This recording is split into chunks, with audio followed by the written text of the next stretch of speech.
안녕하세요, 털보이사입니다. 오늘 영상에서는 방아쇠 손가락, 방아쇠 수지를 방치했을 때 발생할 수 있는 심각한 장애에 대해서 알아보도록 하겠습니다.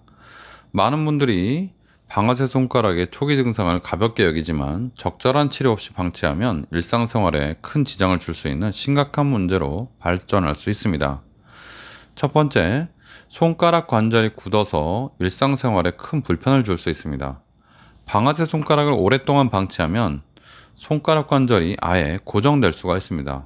이런 식으로 되는 분이 있어요. 엄지손가락 같은 경우. 단순히 손가락을 펼 수 없는 게 아니라 엄지손가락을 못 쓰죠. 이런 경우에는 엄지손가락은 손의 기능이 50%이기 때문에 거의 50%의 기능을 못 쓰고 생활하시는 겁니다.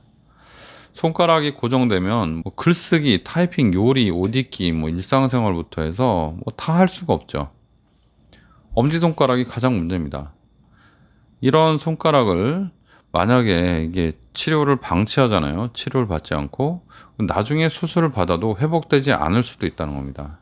그래서 증상이 좀 진행되려고 할 때 조기에 적절한 치료를 받는 것이 중요합니다. 두 번째, 지속적인 통증으로 삶의 질이 크게 저하될 수 있습니다. 방아쇠 손가락은 지속적인 염증과 자꾸 통증이 계속 반복되다 보면요, 통증이 너무 심해서 어떻게 손을 만질 수 없는 경우가 될 수가 있습니다. 방아쇠 손가락 환자의 특징이요, 굉장히 작은 부분이지 않습니까? 여기서 아픈 거거든요. 근데 이게 별거 아닌 것 같은데, 그리고 손가락 하나 아픈 거잖아요. 보통은 여러 개 아픈 분도 있지만, 그러면 그냥 견딜만 할 것 같은데 그렇지 않습니다. 스트레스가 되게 많다고 하시고 우울증 걸렸다 그런 말 하시고, 심지어 방아쇠 손가락이 너무 불편해서 죽고 싶다 이런 말들 하시는 분들이 꽤 있습니다. 일상적인 활동에서 지속적인 통증을 느끼게 되기 때문에 그런 것 같은데, 삶의 질도 떨어지고 업무 능력도 어렵고 점점 떨어지고 손을 못 쓰니까요. 그리고 대인관계에도 부정적인 역할을 미칠 수 있기 때문에 그런 것 같습니다. 손을 많이 사용하는 직업을 가진 분들 같은 경우에는요, 방아쇠 손가락이 하나만 제대로 있으면 일을 아예 못합니다. 그래서 국수집 하는 분들도 국수집을 다 접어야 되고, 분식집 하는 분들도 분식집을 접어야 되고, 특히 음식점 하시는 분들은 음식점을 접지를 못해서 방아쇠 손가락을 몇 년 동안 그냥 심한 채로 달고 사는 분들이 굉장히 많습니다. 방아쇠 손가락은 이렇게까지 심해지기 전에 조기에 치료를 받으면요, 좀 수술을 받지 않고도 증상이 좋아지는 경우도 있습니다. 세 번째, 손의 기능 저하로 독립적인 생활조차 어려워질 수 있습니다. 방아쇠 손가락이 자꾸 진행되면요, 손이 전반적인 기능이 떨어질 수 있습니다. 손가락 아픈데 실제 그렇게 될 수 있냐 싶지만 그렇지 않고요. 물건을 짚거나 잡거나, 기본적인 뚜껑 따거나 이렇게 그런 거 다 어렵습니다. 젓가락질, 숟가락질도 어렵고, 글씨 쓰거나, 문고리, 문손잡이 돌리거나, 단추 잠그거나, 젓가락 사용하는 이런 거 다 힘들어질 수 있습니다. 일상생활이 잘 안 되죠. 할 수가 없어요. 직업은 더더욱 어렵죠. 한두 개 불편하면 어떻게 해보겠다는 분들도 있을 수 있는데요. 방아쇠 손가락은요, 10손가락 다 올 수 있습니다. 그래서 심한 분들은요, 한 손가락에 이렇게 4개가 오시는 분들이 있는데, 이런 분들은 거의 손을 못 씁니다. 어떻게 쓰냐면 이렇게 집을 수가 없고, 손을 이렇게밖에 못 집어요. 이 정도까지 이렇게. 그러니까 물건을 잡을 때 이렇게밖에 못 잡는데 굉장히 불편하죠. 일상생활이 거의 안 됩니다.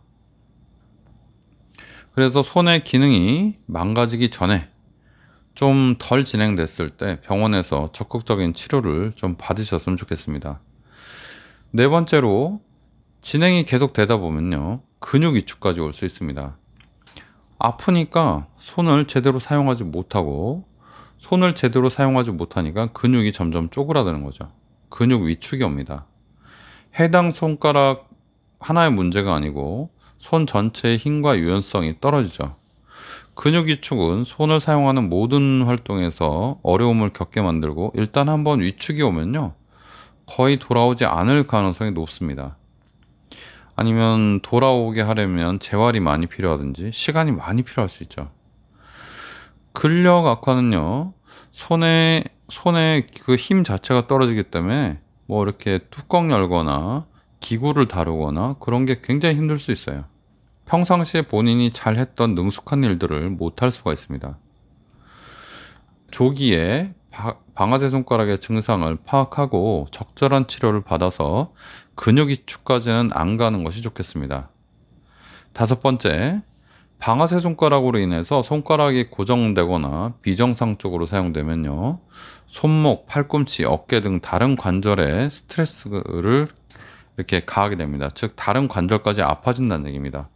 손가락을 이렇게 잘 잡고, 예를 들어 물건을 잡는다 그러면 잡고 나서 팔꿈치랑 어깨는 힘을 빼고 뭘 이렇게 들어야 되잖아요. 근데 여기서 이걸 할 수가 없으면, 이렇게밖에 못하면요, 이렇게 물건을 잡고 팔꿈치와 어깨에 힘을 많이 줘야지 뭘 할 수가 있습니다. 그래서 손목, 팔꿈치, 어깨에 차츰차츰 더 무리가 가서 이런 쪽에 인대나 힘줄 문제로 발생할 수가 있습니다. 다른 쪽의 관절염이 연쇄적으로 발생할 수 있다는 거죠. 따라서 방아쇠 손가락이라고 우습게 볼 것이 아니고, 여러분들 이제 어떤 증상인지 아시잖아요, 그죠? 딸깍딸깍하고 손바닥이 아플 수도 있고 그런 증상. 방아쇠 손가락을 조기에 발견하고 적절하게 치료했으면 좋겠습니다. 그러면 예후도 좀 괜찮죠. 그런데 만약의 경우 방치할 경우에는 여러 가지 장애들이 발생할 수 있고 여러분들의 일상생활과 일에 굉장히 큰 영향을 미칠 수 있습니다. 송두리째 삶이 없어질 수도 있어요. 방아쇠 손가락 하나 때문에. 따라서 방아쇠 손가락의 증상에 대해서 간과하지 마시고 병원 가서 적절하게 진단을 받고 검사도 할 수 있으면 하고, 만약에 치료해서 효과가 없으면 빨리 수술을 받든지 빨리 시술을 받든지 해서 일상으로 얼른 복귀를 하시는 것이 중요하겠습니다. 저는 방아쇠 손가락을 하키나이프로 치료하고 있는 털보 의사였습니다. 감사합니다.